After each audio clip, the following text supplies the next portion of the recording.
مہمان نوازی کے آداب یہ ہیں کہ مزاج مہمان کے مطابق آپ اس کا استقبال کرو۔ وہ آدمی جو یہ خواہش کرتا ہے کہ حضور پاک صلی اللہ علیہ وآلہ وسلم ہمارے گھر تشریف لے آئیں اور وہ مزاج آشنا نہیں ہوتا تو پھر بڑا مشکل ہے۔ اگر کوئی کہے کہ اس نے خواب دیکھا ہے کہ حضور پاک صلی اللہ علیہ وآلہ وسلم تشریف لائے، آپ فرسٹ کلاس بائی ایئر آئے اور پھر مجھے کہنے لگے کہ میں تمہارے ہاں مہمان ٹھہروں گا، تم میری رہائش اور واپسی کا انتظام کرو، اگر یہ سب کچھ اخبار میں چھپا ہوا ہو تو پھر لا حول ولا قوت الا باللہ۔ یاد رکھنا، حضور پاک صلی اللہ علیہ وآلہ وسلم جب بھی آئیں گے اپنے ماحول سے آئیں گے، پھر دیکھنے والا کہے گا کہ میں کیا دیکھتا ہوں کہ یہاں یہ مکان نہیں ہے، یہ واقعات نہیں ہے، بلکہ وہی مٹی کا گھروندا ہے اور وہی ماحول ہے، ایک طرف ایک دیا ہے اور وہی کیفیات ہیں۔ تو مدعا یہ ہے کہ حضور پاک صلی اللہ علیہ وآلہ وسلم کی زیارت کے لیے، حضور پاک صلی اللہ علیہ وسلم کے دیدار کے لیے، حضور پاک صلی اللہ علیہ وآلہ وسلم کے قرب کے حصول کے لیے اور درود شریف پڑھنے کے لیے آپ اپنی زندگی کو مینٹلی یعنی ذہنی طور پر اس معیار کے قریب لے جانے کی کوشش کرو جو معیار آپ صلی اللہ علیہ وسلم کو پسند ہے۔ اگر گھر میں حضور پاک صلی اللہ علیہ وآلہ وسلم تشریف لائیں تو کمرے میں کوئی ایسی ہنگامہ خیزیاں نہ ہوں کہ جس سے یہ مہمان ہی واپس چلے جائے۔ یہ نہ ہو کہ آپ نے بڑی مشکل سے انہیں بلایا اور آگے ان کو ناپسند آنے والا ماحول ہو۔ اب آپ میں سے کتنے لوگ اس بات کو ماننے کے لیے تیار ہیں کہ آپ حضور پاک صلی اللہ علیہ وآلہ وسلم کو ان کی طبیعت کی پسند کا ماحول دو؟ مثلا یہ کہ آپ دعا کرتے ہیں کہ حضور پاک صلی اللہ علیہ وآلہ وسلم ہماری بیٹی کی شادی کی تقریب میں تشریف لائیں۔ آپ سب لوگ دعا کرو کہ اللہ کرے کہ یہ دعا منظور ہو، تو پھر آپ کی بیٹی کی شادی میں حنا بندیاں، مہندی کی رسمیں اور بہت سی اوٹ پٹانگ چیزیں نہ ہوں، کیونکہ آپ یہ چاہ رہے ہو کہ حضور پاک صلی اللہ علیہ وآلہ وسلم تشریف لائیں۔ اگر آپ کے ملک میں برائیاں ہو رہی ہوں کہ امیر غریب کا حق کھاتا جا رہا ہے اور آپ کہتے ہو کہ حضور پاک صلی اللہ علیہ وآلہ وسلم اس ملک کو بچانے کے لیے تشریف لائیں، تو جب یہ ملک بچنے کے قابل ہی نہیں ہوگا تو وہ کیا بچائیں گے؟ حضور پاک صلی اللہ علیہ وآلہ وسلم اس وقت آپ کی بنفس نفیس مدد فرمائیں گے جب ملک میں بچنے کی صلاحیت ہو، یعنی کہ آپ لوگ دین میں آ جاؤ اور پھر اس ماحول میں آ جاؤ، یعنی محبت کے ماحول میں آ جاؤ، تو حضور پاک صلی اللہ علیہ وآلہ وسلم غیر ماحول کو تو نہیں بچائیں گے۔ اس لیے آپ لوگ خاموشی سے دیکھتے جائیں کہ آپ لوگ کیا کر رہے ہیں۔ اگر ایک بندہ بھی بچانے کے قابل ہو تو تب بھی آپ لوگوں کی بچت ہو جائے گی۔ اگر ایک بندہ بھی جنرلی درود شریف پڑھ رہا ہو تو بھی آپ لوگ بچ جائیں گے۔ ایک چراغ ہی اگر آندھیوں سے بچ گیا تو پھر بھی روشنی رہے گی اور پھر سب کو روشنی مل جائے گی۔ تو آپ لوگ اس طرح غور کیا کریں اور سوچا کریں کہ آپ کی زندگی حضور پاک صلی اللہ علیہ وآلہ وسلم کی زندگی سے کتنی مختلف ہے۔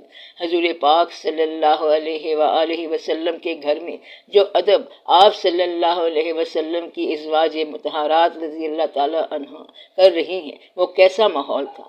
آپ لوگ بھی حضور پاک صلی اللہ علیہ وسلم کے نام لیوا ہو تو وہی حقوق ادا کرو، وہی مزاج بناؤ۔ اس زمانے میں جو نوکر غلام ہوتے تھے تو اس وقت آپ صلی اللہ علیہ وسلم غلام کے ساتھ اچھا سلوک کیا کرتے تھے، تو آپ بھی اپنے نوکروں کے ساتھ اچھا سلوک کیا کرو۔ لیکن آپ تو ان کے ساتھ کیا کیا وحشت نہ کیا کرتے رہتے ہو۔ کیا زندگی میں کبھی آپ نے کسی کے ساتھ اس طرح گفتگو کی کہ یہ حضور پاک صلی اللہ علیہ وآلہ وسلم کا پسندیدہ لہجہ ہے؟ کبھی آپ نے زندگی میں ایسا کام کیا؟ کبھی آپ نے گھر والوں کے ساتھ اچھا سلوک اس لیے کیا کہ یہ حضور پاک صلی اللہ علیہ وآلہ وسلم کا حکم ہے؟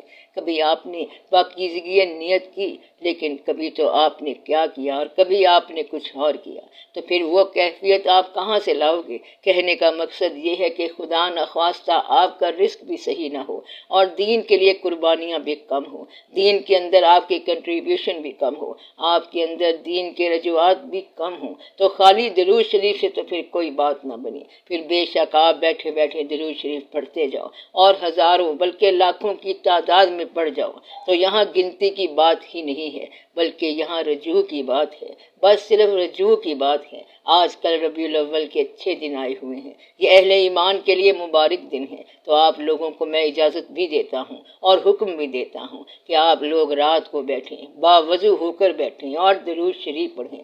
میری ایک بات یاد رکھنا کہ کسی انسان کے لیے آپ کے دل میں گلہ و رنجش نہ رہے، کیونکہ یہ حضور پاک صلی اللہ علیہ وآلہ وسلم کے قریب ہونے کی پہلی شرط ہے۔ کسی غیر سے بھی اور کافر سے بھی گلہ اور رنجش نہ ہو، اور آپ میں کسی کے لیے بد دعا کی کیفیت نہ رہے۔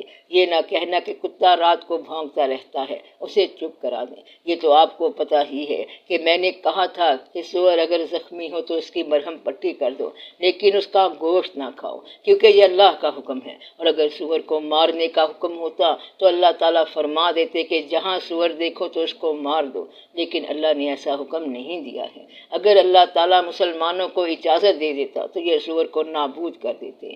اللہ تعالیٰ نے اس کے ساتھ بڑی رعایت کی ہوئی ہے کہ مسلمانوں کو حکم ہے کہ اس کو یعنی سور کو نہ کھانا۔ بہرحال آپ کا خشوع و خضوع ہونا چاہیے، رجوع ہونا چاہیے، اور پھر آپ ہمارا ایک کام کرو کہ وہ شخص جو آپ کا دشمن ہے اور جس نے آپ کے والد کو نقصان پہنچایا تھا، آپ کہو کہ اس کو حضور پاک صلی اللہ علیہ وآلہ وسلم کی خوشنودی کے لیے ہم معاف کرتے ہیں۔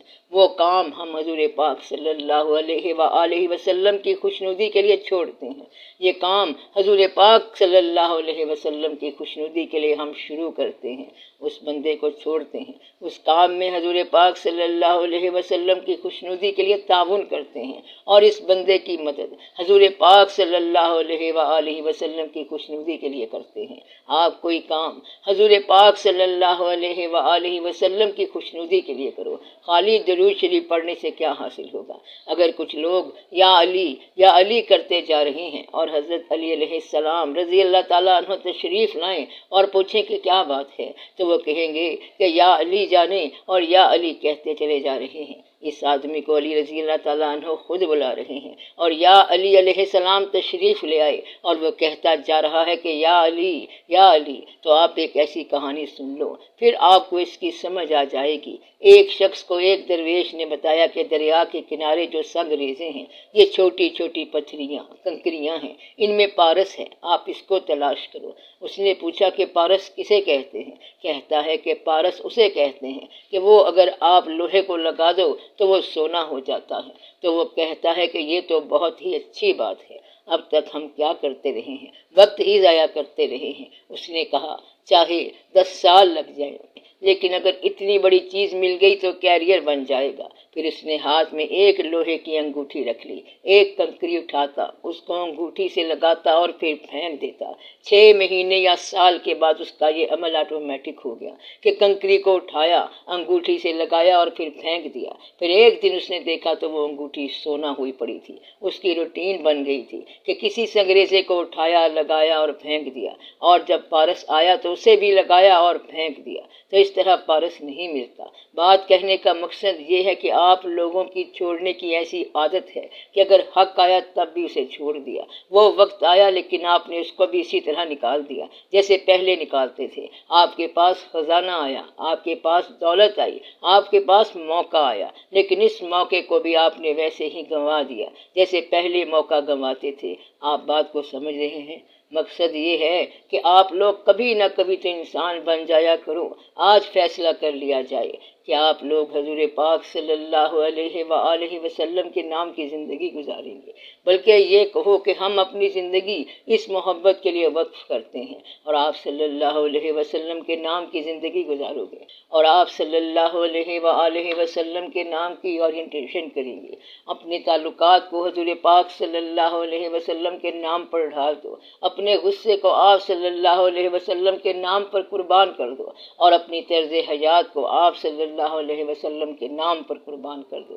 یہ بہت بڑا کام ہے۔ اگر زندگی میں فیصلہ نہ ہو پائے کہ یہ مسئلہ کیسے حل کیا جائے تو آپ خود تھوڑی دیر کے لیے سوچو کہ اگر حضور پاک صلی اللہ علیہ وسلم کو یہ کیس پیش کر دیا جائے تو پھر آپ صلی اللہ علیہ وسلم کیا فیصلہ کریں گے؟ اگر آپ اپنا مسئلہ حضور پاک صلی اللہ علیہ وآلہ وسلم کو پیش کرو گے تو آپ صلی اللہ علیہ وسلم کیا کہیں گے؟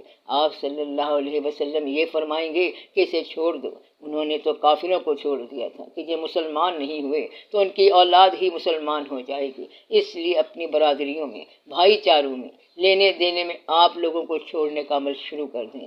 آپ لوگ صرف باتیں نہ کرو بلکہ اپنے آپ پر رحم کرو اور درود شریف سے وہ تاثیر لو جو تمہارے بزرگوں میں تھی، اور بزرگوں سے درخواست کیا کرو کہ ادھر بھی رجوع فرماؤ، ہمیں بھی یہ چیز عطا ہو، وہ جذبہ خشوع و خضوع، تاکہ ہم بھی جلوے دیکھیں کہ وہ کیا جلوے ہیں، ہم بھی دیکھیں ذرا وہی جلوے، سامنے ہو نظر کے طور و کلیم۔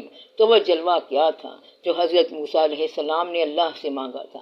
آپ کے پاس تو اللہ تعالیٰ کے خزانے دیکھنے کے علاوہ کوئی خواہش ہی نہیں ہے۔ آپ تو یہ مانگتے ہیں کہ یا اللہ ہمیں خزانے بتا، کسی منسٹر کے ساتھ یا کسی بڑے افسر کے ساتھ لگا۔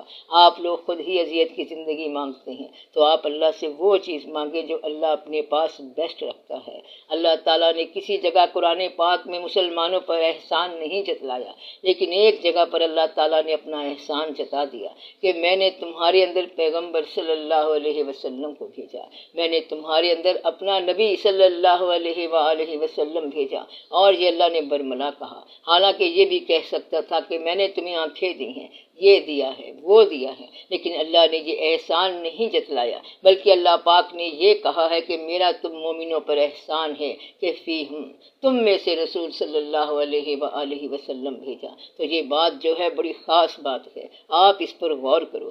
اس لیے امتی بن کر آپ کہو کہ ہم میں رسول صلی اللہ علیہ وسلم ہیں، اور ہم رسول صلی اللہ علیہ وآلہ وسلم کی محفل میں ہیں۔ اگر آپ لوگ یہ باتیں سوچا کریں تو پھر آپ کو وہی محفل مل جائے گی، فاصلے صدیوں کے نکل جائیں گے، زمانے نکل جائیں گے، اور پھر آپ وہیں اسی جگہ پر ہوں گے۔ میں آپ کو راز اصل بتاؤں کہ اصل میں راز کیا ہے؟ حضور پاک صلی اللہ علیہ وآلہ وسلم کا ذکر وہی لوگ سن سکتے ہیں جن کی روحیں پیدا ہونے سے پہلے حضور پاک صلی اللہ علیہ وآلہ وسلم کی محفل میں رہی ہوں۔ آپ لوگ پھر اس بات کو سمجھ لو کہ میں نے کیا کہا ہے کہ حضور پاک صلی اللہ علیہ وآلہ وسلم سے محبت، حضور پاک صلی اللہ علیہ وسلم کا ذکر وہی لوگ کر سکتے ہیں جن کی روحیں پیدا ہونے سے پہلے حضور پاک صلی اللہ علیہ وآلہ وسلم کی محفل میں پرورش پا کر آئی ہوں۔ تو آج آپ کو اس دنیا میں حضور پاک صلی اللہ علیہ وآلہ وسلم سے جو محبت ہے، تو آپ کی روح اس محفل سے آشنا ہے اور اس محفل کو جان چکی ہے، تو روح میں اب بھی وہی نقشہ ہے کہ مجھ کو کسی کی انجمن ناز کی قسم محسوس کر رہا ہوں کہ اب تک وہی ہوں میں، وہ روح اب بھی وہاں ہوتی ہے۔ اس لیے آپ لوگ اپنی روح نہ کچلو، آپ کی روح اس محفل پاک سے آشنا ہے، حضور پاک صلی اللہ علیہ وآلہ وسلم کی محبت سے آشنا ہے، آپ کی روح میں محبت ہے۔ آپ اب اس زمانے کی آلائش کو نکال دو تو پھر آپ کی روح صاف ہو جائے گی۔ اس لیے اب آپ دعا کرو، کل میلاد شریف ہے، آپ پر کچھ عنایت ہو جائے، آپ پر کچھ رحم ہو جائے۔ بس آپ لوگ خالی باتیں بند کرو، خدا کے لیے ڈرامہ بند کرو، اور اپنے آپ کو پیش کر دو، چاہے جاہل کے طور پر ہی پیش کر دو، غریب کے طور پر ہی پیش کر دو، اپنے آپ کو گنہگار کے طور پر پیش کر دو، اپنے آپ کو اسی منہ سے پیش کر دو، بس اپنی مکمل سپرداری دے دو۔ میں دعا کروں گا کہ اللہ تعالیٰ آپ کے گناہ بخش دے، آپ کی دوریوں کو معاف فرمائے، دوریوں کو قربتوں میں تبدیل فرمائے۔ یا رب العالمین، اس پوری قوم کو اپنے محبوب پاک صلی اللہ علیہ وآلہ وسلم کے جلووں سے آشنا کر، اور ان کو بھی وہ راستہ دکھا جس پر پرانے زمانے کے لوگ چلتے تھے، وہی جگمگاہٹ والا راستہ اور روشنی والا راستہ۔ یا اللہ ان کی سادہ دلی کے اندر ان پر مہربانی فرما، ان کے اندر اور کوئی عمل بھی نہیں ہے، یہ اتنے سادہ لو ہیں کہ صرف آج کی یہ محفل سن رہے ہیں، اور یہ تھوڑی بات نہیں کہ یہ بات کو سن رہے ہیں، بس ان میں اور عمل کوئی نہیں ہے، بس صرف یہ عمل ہے، صرف شوق ہے، صرف تیرے نام کا شوق ہے، اور آگے یہ پتہ نہیں کہ اے اللہ تو کہاں ہے، میرے مولا تو جہاں کہیں بھی ہے، ہمارے اس شوق کو آباد رکھ اور مہربانی فرما۔ آپ لوگ سب لوگوں کے لیے دعا کریں، سب لوگ سب لوگوں کے لیے دعا کریں، اور سب کے لیے خیر ہو، آپ سب لوگوں کا بھلا ہو، سب کا بھلا، سب کی خیر۔ صلی اللہ تعالی علی خیر خلقہ و نور عرشہ سیدنا و مولانا حبیبنا و شفیعنا محمد و آلہ و اصحابہ اجمعین، آمین برحمتک یا ارحم الراحمین۔